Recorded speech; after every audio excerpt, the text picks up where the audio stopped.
You're not teaching my child in a way that they understand. You need to do more to help them. And I'm going to talk about this one personally because I've been called into the principal's office.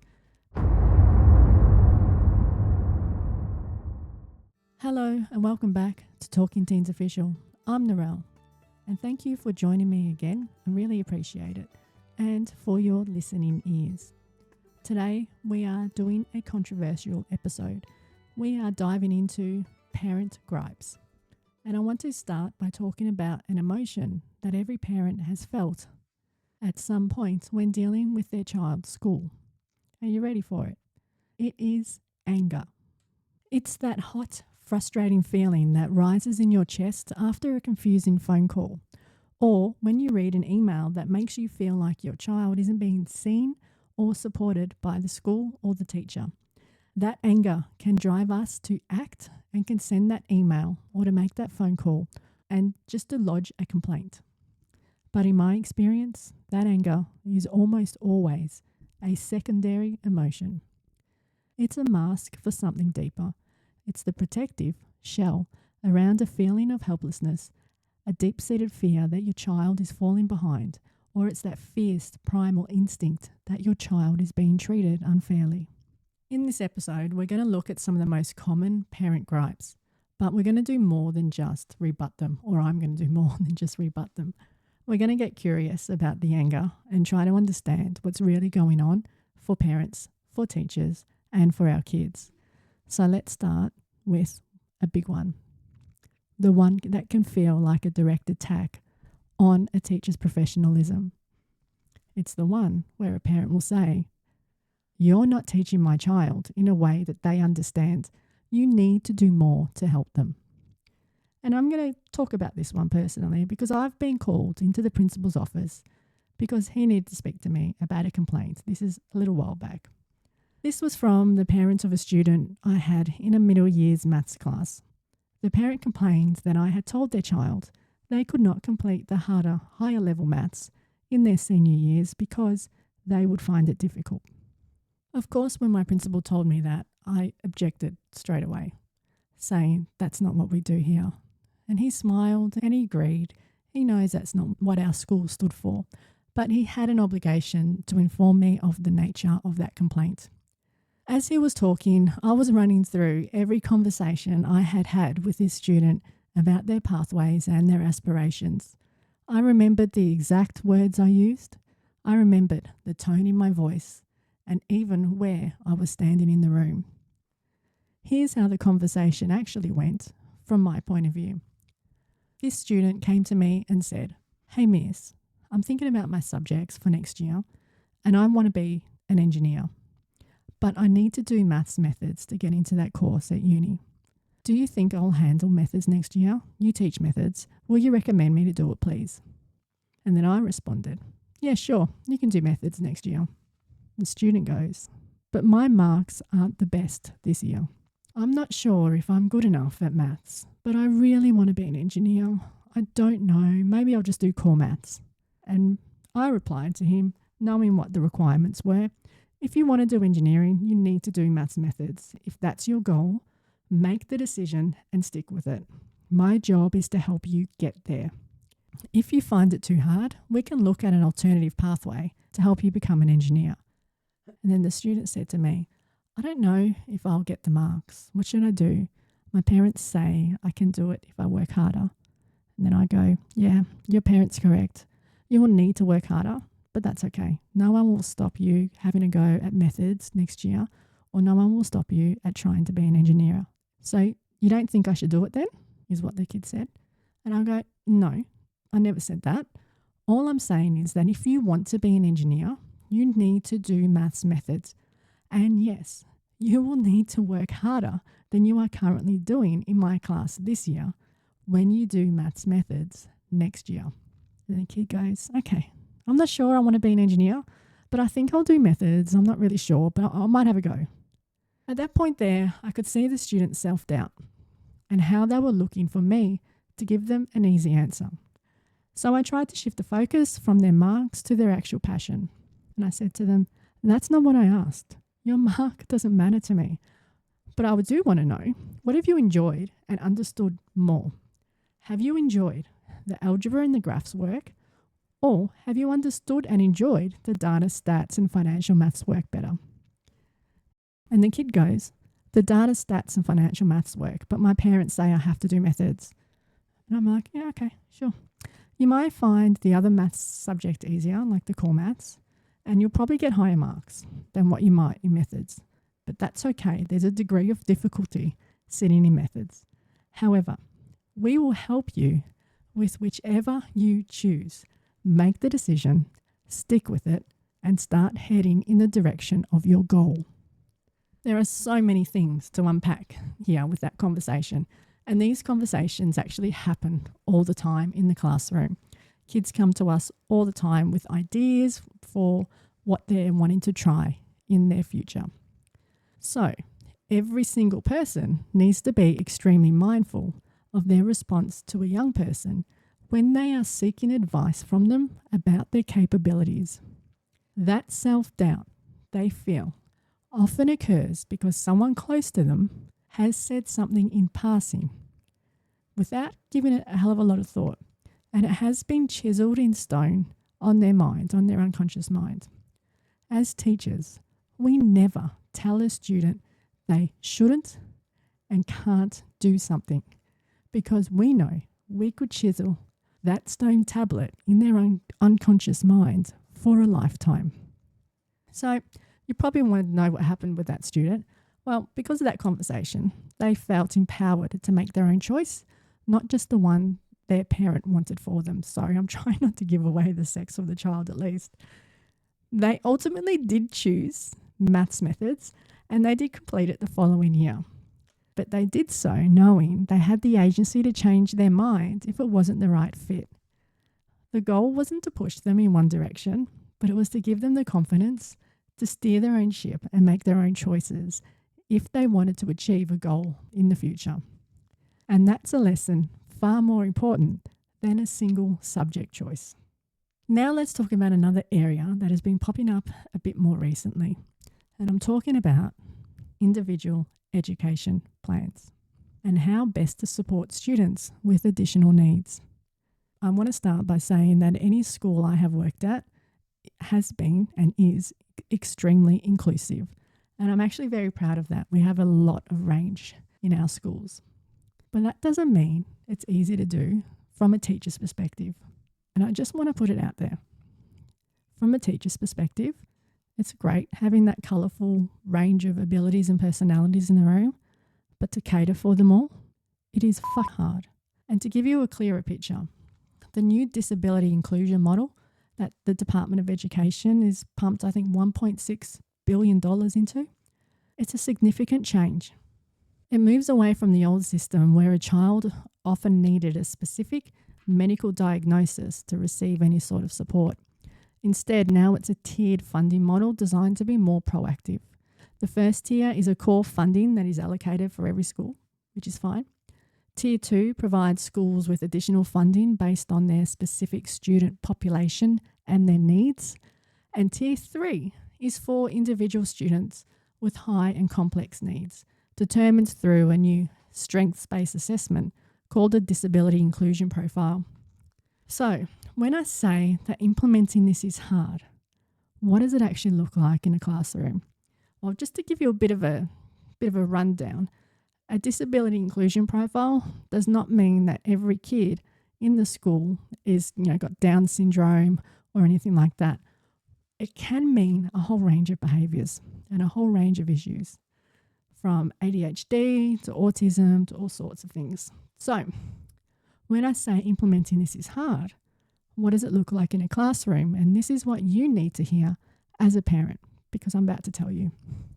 It looks like needing to create 3, 4, or even 5 different versions of the same resource for one lesson. It looks like doing that for a third of your class, sometimes around 10 students on any given day. It looks like, and sometimes feels like, from a teacher's perspective, you are not doing enough to extend and challenge those top kids because you're spending so much energy on everyone else. It looks like managing classrooms with a huge range of different behaviours. It looks like an email from a parent questioning the work that I've provided or a teacher's provided. And finally, it looks like doing all of this for every single class 4 or 5 times a day. So when a parent sees their child struggling in this complex environment and their gripe comes out as, "You're not doing enough to cater for my child," that's the reason why. It circles right back to that core emotion of anger, and it's an anger born from fear. Their complaint isn't an attack, it's a desperate plea for help. So let's just say you're that parent. You're feeling that anger, and you are just wanting to tell the teachers that you are not catering for my kid. Instead of starting that conversation with a complaint, try starting it from a place of care and an invitation to collaborate. You could say something like, and I've received a couple of these emails in my time, and I always respond better. You ready? Say, "Hey, thanks for making the time to chat. I'm just a bit worried about how my child is going in your class, and I'd love to work together to find a solution. Can you tell me, please, what you're seeing in the classroom so I can better understand the full picture?" That one shift in language changes everything. And I know, as a teacher, I shouldn't say this, but I'm more likely to respond in a positive way to your requests. Sorry, but that's the truth. All right, now let's tackle another common gripe, another common issue parents have. Here's one we hear at schools quite often. You ready? "We were never told about that. Why weren't we informed? We didn't know." It could be anything. There are 2 sides to this story. The first is whole school communication. I'm talking about those newsletters, those app notifications, which get pushed through as an email as well. And as a parent myself, I get it. I had 3 different online profiles to manage at one stage, my teacher one and one for each of my kids. And it can be a challenge. But here's the honest truth from the school side. All that information is published, and it's published more than once, and usually in a couple of different places. So a gentle but firm rebuttal from the schools everywhere is, please stop ignoring those emails. They're there for a reason. The other side of this is subject specific, and it's usually a little bit more serious than you missing out on a consent form. It is the, "We weren't told our child was failing until the report card came out." Well, here's an insider fact. In most systems, we are not actually allowed to fail a student without notifying the parents first. Yeah, so you were probably notified. Whether or not you saw it is another issue. With progressive online reporting in most schools now, you as a parent actually have the power to check in at any time. So the rebuttal here is actually a call to action. Be a little bit more proactive about your kids' education.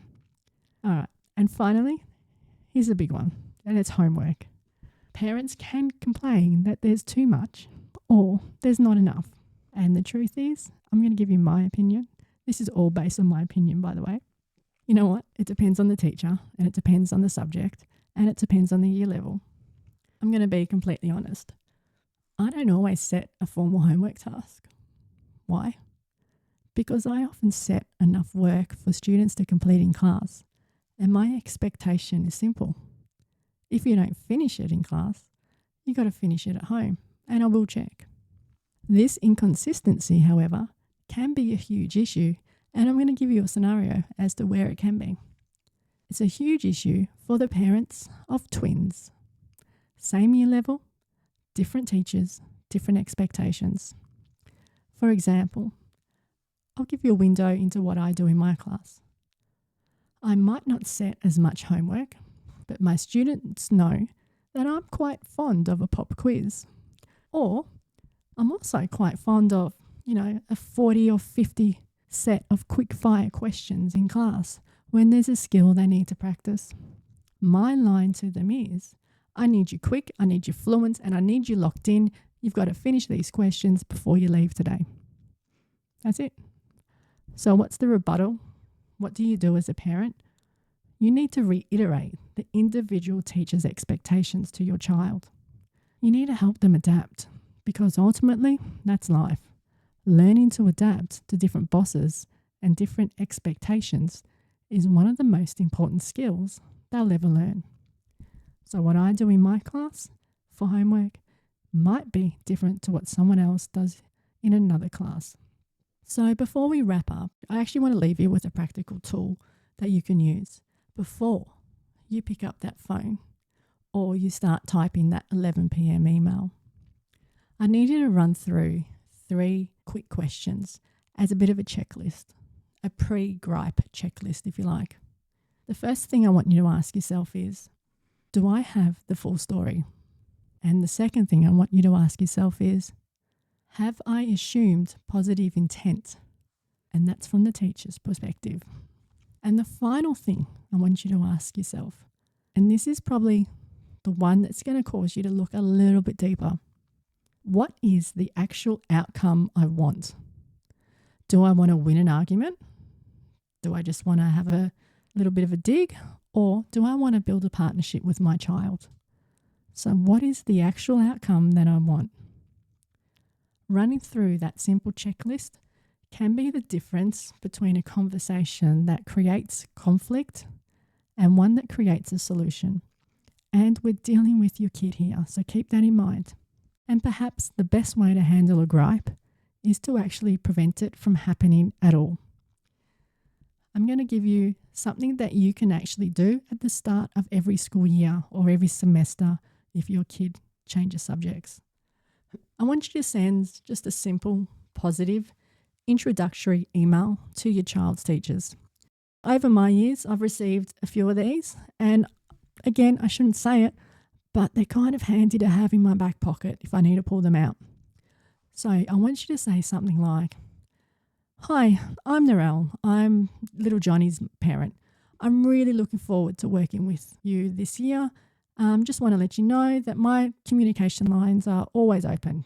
Send me an email, drop me a phone call, anytime, anything you need." That's it.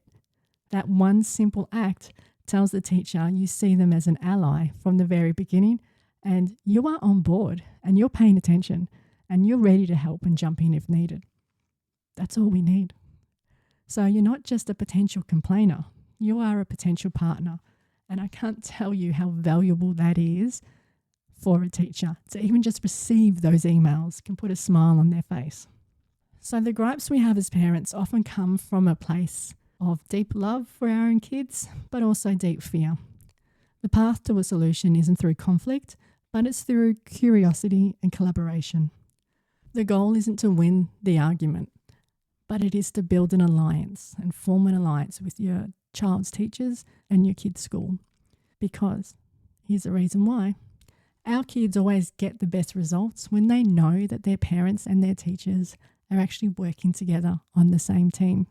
And this conversation about the friction between parents and teachers makes me think of Sir Ken Robinson's view of education as an ecosystem.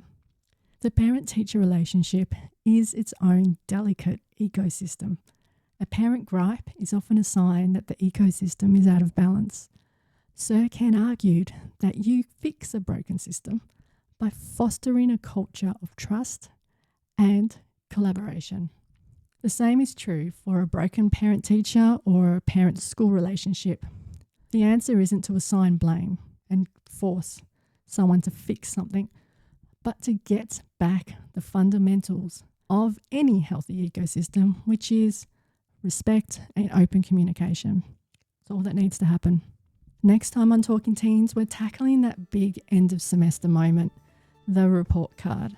You see the email from the school and you open it and you're faced with a wall of grades, percentages, and extremely carefully worded teacher comments. But what are you really looking at? What do those comments actually mean? And what's the most important thing the report card doesn't actually tell you? Join me for our season finale as we decode the report card and learn how to turn it from a source of anxiety into a powerful tool for connection. If you enjoyed this episode and want to continue the conversation, Please follow and subscribe on all our social media channels, Talking Teens Official. And if you find real value in what we're doing here, please consider buying me a coffee. I'll put a QR code in the comments and the show notes, and you can donate any amount you choose. Every little bit helps fuel my late night coffee supply while I'm editing these episodes for you. And don't forget to join my school community. We're actually having some great conversations in there, so I invite you to come and take a look, because why wouldn't you? Until then, remember that focus, connection over correction. Thank you for listening. I'm Nural, and this is Talking Teens Official.